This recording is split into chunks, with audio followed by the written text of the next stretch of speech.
नमस्कार। आज अपने इस वीडियो में हम फिर से एक बार वाणी के महत्व के विषय में चर्चा करेंगे। तो एक कहानी याद आ रही है हमें। हमारे जितने भी विद्यार्थी हैं वो कहानियाँ बहुत सुनना पसंद करते हैं और उनमें से कुछ कहते हैं मैम आप उसमें किसी भी वीडियो में कोई कहानी बता दीजिएगा। तो एक बार की बात है कि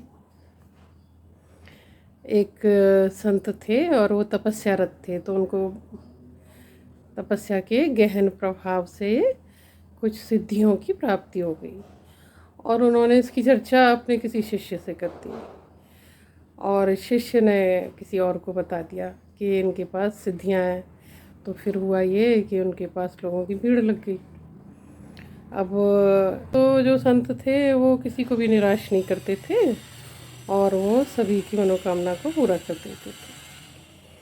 अब हुआ ये कि एक बार एक दंपत्ति आए और उनके कोई संतान नहीं थी। तो उन्होंने बड़े दुखी मन से प्रार्थना करी कि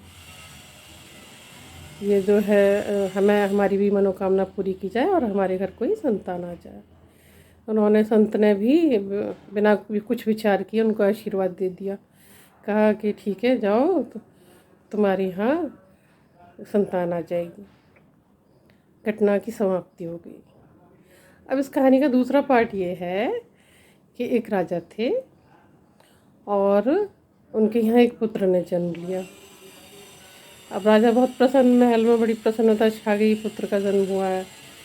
लेकिन 1 महीने बाद ही दुख के बादल मंडराने लगे क्योंकि जो राजा का पुत्र था वह कुछ भी बोलता नहीं था, उसकी कोई आवाज़ नहीं होती थी उसकी। तो राजा बहुत दुखी रहने लगा। उसने कहा कि ये मेरा पुत्र तो आया लेकिन ये तो कुछ भी बोलता ही नहीं है, ना हाँ ना हूँ।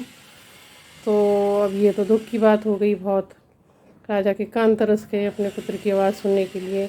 तो फिर राजा ने क्या करा कि अपने राज्य में घोषणा करा दी कि जो कोई भी मेरे पुत्र को, धीरे धीरे ऐसे करके वो पुत्र 11 साल का हो गया था, है ना। तो राजा ने घोषणा करा दी कि जो कोई भी मेरे पुत्र को बोलना बता देगा मैं उसको आधा राज्य दे दूँगा। बहुत लोग तरह तरह से जतन करने लगे। फिर एक दिन क्या हुआ कि पर कोई सफल नहीं हुआ था। पर एक दिन क्या हुआ कि उस राज्य का पुराना मंत्री दरबार में, मंत्री ने आके कहा, पुराने मंत्री ने, कि महाराज अगर आप आज्ञा दें तो मैं थोड़ा सा प्रयास करूं। राजा ने कहा इसमें पूछने की क्या आवश्यकता है, आप प्लीज़ करिए, मतलब आप कृपया करिए। तो राजा के आदेश पर मंत्री उस 11 साल के राजकुमार को लेके जंगल में चला गया। मंत्री ने कहा मेरे पीछे कोई नहीं आएगा। रथ में बिठा लिया गया राजकुमार को और दोनों घने जंगल में चले गए। मंत्री ने देखा जो सुंदर जगह थी वन की, जहाँ मोर, चिड़िया, तितलियाँ, भौरे ये सब थे और सुंदर सुंदर पेड़ पौधे थे, वहाँ उसने रथ रोका, स्वयं ही चला रहा था। और फिर राजकुमार को संकेत किया कि आप उतर जाओ रथ से, और खुद भी रथ को से उतर के कहीं एक पेड़ के नीचे, पेड़ के पीछे छिप गया। तो अब वो छिप के राजकुमार की गतिविधियां देखने लगा कि ये बालक करता क्या है। तो अब राजकुमार जब ने देखा कि मेरे आसपास मंत्री नहीं है तो वो उस जंगल में घूमने लगा, उस एरिया में पेड़ पौधे देखने लगा, तितलियाँ, गिलहरियाँ ये सब है ना, पक्षी ये सब। तो एक आम के पेड़ पर एक तोता बैठा था। राजकुमार को दिखाई दिया कि तोता बैठा है। फिर राजकुमार को अगले ही क्षण दिखाई दिया कि एक बहेलिया घूम रहा है और उसने अपने धनुष पे तीर चढ़ा रखा है।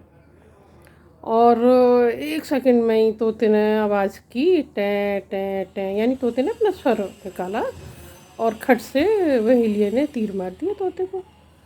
तोता घायल होके पट से नीचे आ गिरा पेड़ से और बहेलिया ने दौड़ के, बहेलिया उसके पास आ गया। अब राजकुमार बहुत दुखी हो गया। उसने राजकुमार भी दौड़ के पहुंचा उस मरे हुए तोते के पास और फिर राजकुमार ने 2 शब्द बोले, 3 शब्द, तुम बोले क्यों, तुम बोले क्यों। अब जैसे ही मंत्री ने राजकुमार को ये बोलते हुए देखा, खट से वहाँ प्रकट हो गए, पेड़ के पीछे से आ गए और हाथ पकड़ लिया कहा मैं जान गया हूँ, आप बोल सकते हो। तो अब कृपा करके अपना परिचय दीजिए कि आप वास्तविक रूप से हैं कौन और आपने ये मौन धारण क्यों कर रखा है। तो फिर इस राजकुमार ने वो कहानी सुनाई जो हमने आपको प्रारंभ में सुनाई थी कि मैं अपने पूर्व जन्म में एक संत था और ये जो राजा रानी है एक दंपत्ति बन के मेरे पास संतान प्राप्ति का आशीर्वाद लेने आए थे और मैंने बिना सोचे समझे आशीर्वाद दे दिया। लेकिन जब मैंने अपने योग बल से इनके कई जन्म देखे तो पता लगा इनको तो संतान की प्राप्ति ही नहीं है, पर मैं तो आशीर्वाद दे चुका था। तो उस आशीर्वाद की पूर्ति के लिए मुझे स्वयं इनका पुत्र बन के आना पड़ा। तो इसलिए कहा जाता है कि चुप रहना श्रेष्ठ होता है।